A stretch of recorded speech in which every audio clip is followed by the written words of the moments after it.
Bismillahirrahmanirrahim. Allahumma salli wa sallim ala Sayyidina Muhammad wa ala alihi wa sahbihi wa barik wa sallim.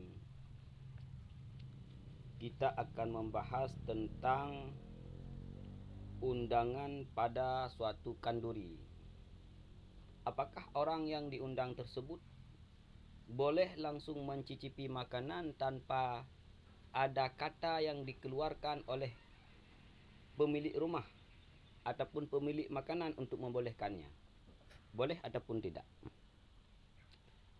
Referensi kita yaitu kitab I'anatut Talibin juzuk 3 halaman 416.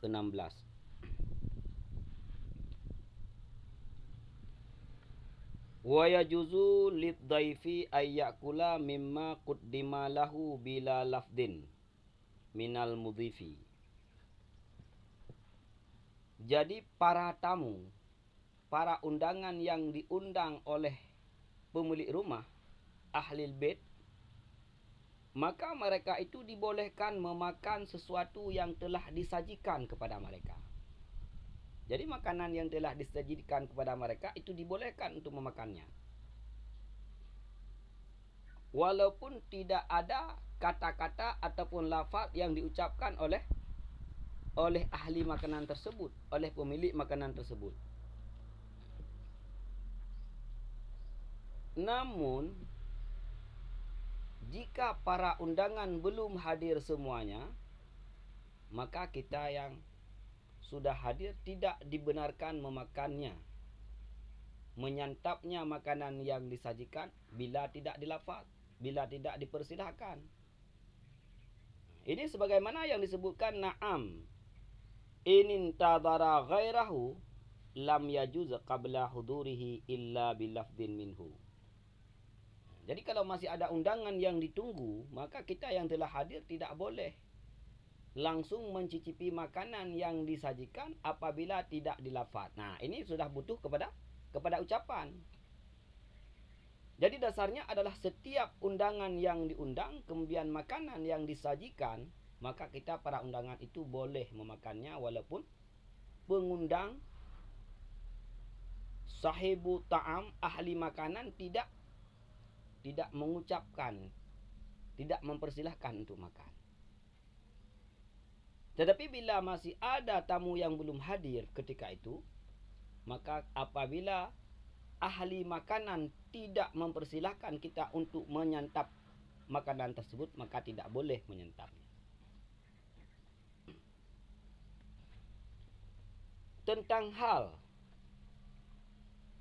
ahli makanan mengatakan mempersilahkan, itu bagaimanakah statusnya? I'lam annahu yustahabbu li sahibit ta'ami ay yaqula li dhaifihi inda taqdimit ta'ami bismillah au kul au nahwa zalika minal ibaratil musarrahati bil izni fi syuru'in fil ukli.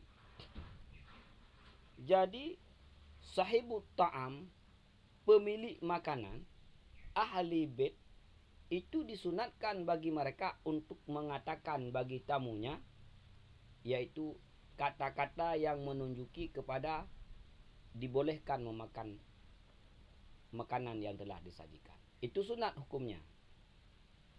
Seperti ahli ta'am mengatakan bismillah. Setelah makanan disajikan, dia mengatakan silahkan bismillah, ataupun makanlah, ataupun kata-kata yang lain yang menunjuki kata-kata tersebut kepada membolehkan untuk mencicipi makanan. Silakan mencicipinya. Itu sunat. Wala yajibu hazal qawlu bal yakfi taqdimu ta'ami ilaihim.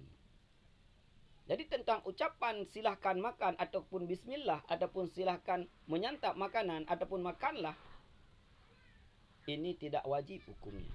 Ini adalah sunat. Maka ketika itu, ketika ahli makanan menyajikan makanan kepada kita, maka sajian tersebut itu sudah memada sebagai ibahah untuk menyantapnya. Jadi ketika sudah disaji, maka sajian tersebutlah ibahah yang menunjuki kepada bahawa makanan tersebut boleh disantap. Walahum uklu bimujarradi zalika min ghairi istirati lafdin. Jadi tidak membutuhkan kepada lafaz-lafaz, tidak membutuhkan kepada silahkan makan, tidak membutuhkan kepada ucapan-ucapan yang lain yang membolehkan. Diri menyajikan makanan kepada kita setelah kita diundang ke rumahnya, maka diri menyajikan tersebut adalah dia mengandung makna ibahah untuk memakannya. Nah, ini. Kemudian terjadi masalah. Ya kan? Makanan yang disajikan pada hari Lebaran. Apakah makanan tersebut dipersilahkan untuk menyantapnya seluruhnya atau sebahagiannya? Ini sebagaimana berlaku adat. Kalau di tempat itu ketika disajikan dipersilahkan untuk menyantap semuanya, maka kita santap semuanya. Tetapi ketika berlaku adat hanya menyantap sebahagiannya, maka kita santap sebahagiannya.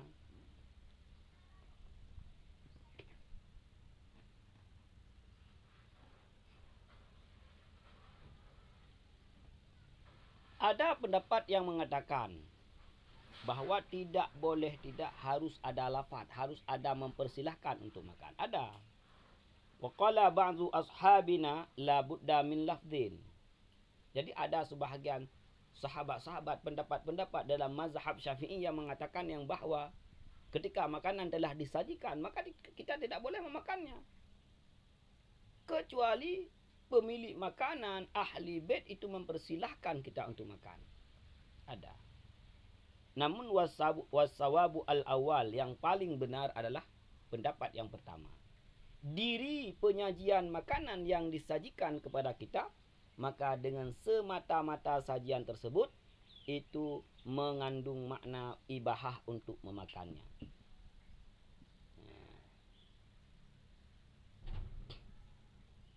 Ini sebagaimana yang termaktub dalam hadis-hadis. Wa ma warada fil ahadis sahihah min lafzil izni fi zalika mahmulun alal istihbab. Jadi dengan mentasaruf makanan, dengan menyajikan makanan, maka itu mengandung makna bahawa makanan tersebut oleh ahli makanan, oleh sahibul makanan, oleh ahli bait mempersilakan kepada kita untuk menyantapnya. Jadi inilah, ketika kita diundang dalam satu undangan, kemudian disajikan makanan, ahli makanan, ahli bait lupa mengucap silahkan memakannya ataupun bismillah ataupun apa, maka ketika itu di penyajian makanan telah mengandung makna bahawa kita ibahah boleh untuk mencicipi makanan tersebut. Hanya diri mengucapkan silahkan makan, silahkan bismillah, silahkan ini, silahkan itu, dengan kata-kata sebagai menunjuki kepada membolehkan makan, itu hanya sunat dilakukan oleh ahli makanan ataupun ahli bait.